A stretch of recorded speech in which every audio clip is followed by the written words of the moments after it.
So a temperature lapse rate is a number that describes how temperature changes with elevation. So you can imagine in most cases as you go up a mountain it gets colder. So the lapse rate is describing that relationship over elevation. There's a few primary types of lapse rates that we think about. One is what we call the dry adiabatic lapse rate, and that is it's about 9.8 degrees Celsius per kilometer. So that's a pretty steep lapse rate. So you can imagine Moscow Mountain isn't quite a kilometer higher in elevation than Moscow itself, but you can imagine roughly there might be about a 10 degrees Celsius change in temperature between Moscow and the top of Moscow Mountain. It's about 750 meters. The other main type of lapse rate is the moist adiabatic lapse rate, and that lapse rate is actually weaker. So it might be, say, 5 degrees Celsius change for every kilometer you go up the mountain.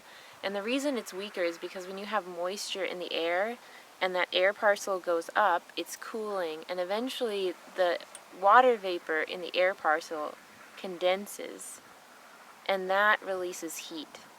So that means that air cannot cool as much, so you can't have as much of a difference between Moscow and the top of Moscow Mountain. So that's a weaker lapse rate. But in reality, the type of lapse rates that actually happen in the environment are greatly varied. So getting a perfect dry adiabatic lapse rate doesn't happen near the surface that often. So right here we're talking about more of a near surface lapse rate. So if you were to measure temperature, say within 2 meters of the ground surface, that's what we call near surface lapse rate. Otherwise you might talk about a free air lapse rate. So that's if you went directly up into the atmosphere. That would be your free air lapse rate. Those are much more stable, where you might get an actual dry adiabatic lapse rate. In the free air, your lapse rate should follow the dry adiabatic lapse rate, that 9.8 Celsius per kilometer, until you get to the condensation level. So until your air parcel has cooled enough that it's at 100% relative humidity. And once it reaches that level, the air can't hold any more moisture. Condensation has to happen. So that's when you transition from the dry adiabatic lapse rate to the moist adiabatic lapse rate. So yeah, the type of lapse rate you get depends on the amount of moisture in the air. And the near surface lapse rate is actually a lot more variable because it is affected by the surface conditions. So the near surface lapse rate, in addition to being sensitive to whatever's going on with the broader atmosphere, air parcels and moisture patterns, it's also sensitive to the land surface conditions. So you can imagine if you were standing on blacktop and the sun is shining, it's going to be a lot hotter there than if you're standing on, say, a snowy surface and the sun is shining.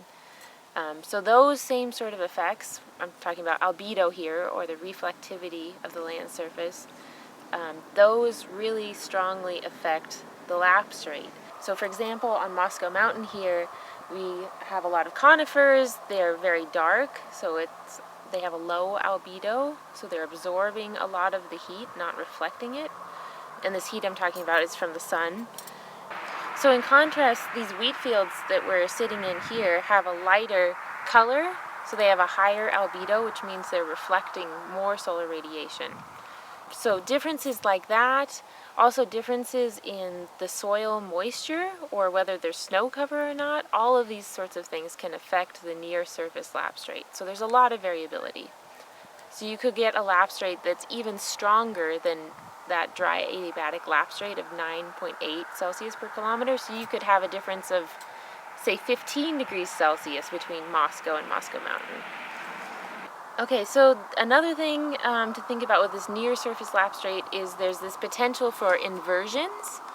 And so instead of what we typically think about, which is temperature decreasing as we go up the mountain, we can have the opposite effect. So it might be cooler at the bottom of the mountain and warmer at the top. And that can be in part due to cold air drainage effects. Cold air is more dense than warm air, so it tends to sink. Also depends on what's going on with the broader atmospheric circulation.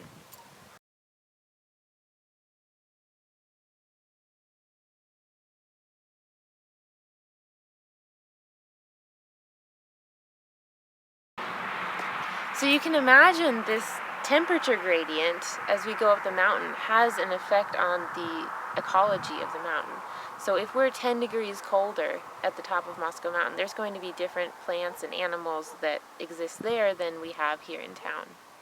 And so that affects not only the temperature, but that temperature also interconnects with the moisture availability.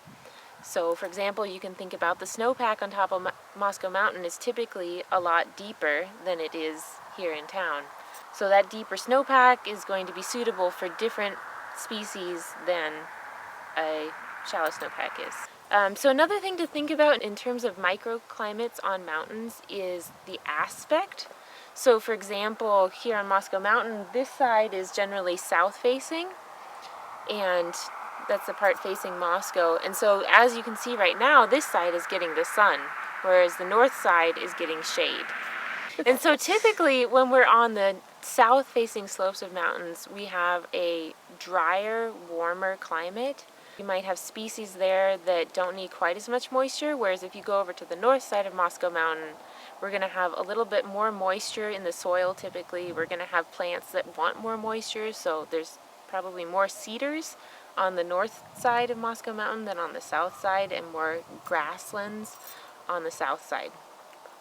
So we can think about the energy balance of the mountains, which is what we've been talking about so far, the temperature, the solar radiation, but we can also think about the moisture of these mountains. So one important thing to think about with moisture in mountains is what we call orographic precipitation. So you can imagine a storm front coming in here, maybe from the west, and that air mass runs into Moscow Mountain, and it's forced upward in elevation.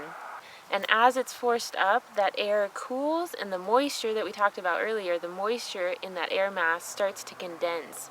And so the net effect of that is that we tend to get more precipitation over the mountains than we would over an adjacent lowland. So you can see this orographic precipitation effect played out on a really large scale if you look at, for example, the Cascade Mountains. So on the west side of the Cascades, you might know it's a lot wetter than on the east side of the Cascades. And you can think about that as being a function of the westerly winds. So these winds are coming in off the Pacific Ocean from the west to the east, that's a westerly, and they're laden with moisture because they've just come from over the ocean where they've picked up all this moisture, and they run into this barrier of the Cascades. They're forced upwards. And so, like I said, that moisture condenses, we get precipitation, and then as that air mass crosses over the mountains, not only has it lost a lot of its water vapor, but it also starts to warm as it descends. And so as it warms, that air can hold more moisture, and so the net effect of that is you get more precipitation on the side where the wind hits, the windward side, and less on the leeward side. So the strength of that orographic effect depends on a couple things. It's going to be stronger when you have stronger winds, and when your winds are more directly orthogonal to your mountain range. So you can think about the westerly winds in the Cascades, they make a right angle, roughly. So those are orthogonal, so you have a really strong orographic precipitation effect there. Here on Moscow Mountain, Moscow Mountain's more oriented west-east instead of north-south, and so there's less of an orographic precipitation effect here. It's also a much smaller mountain, so that plays a factor as well.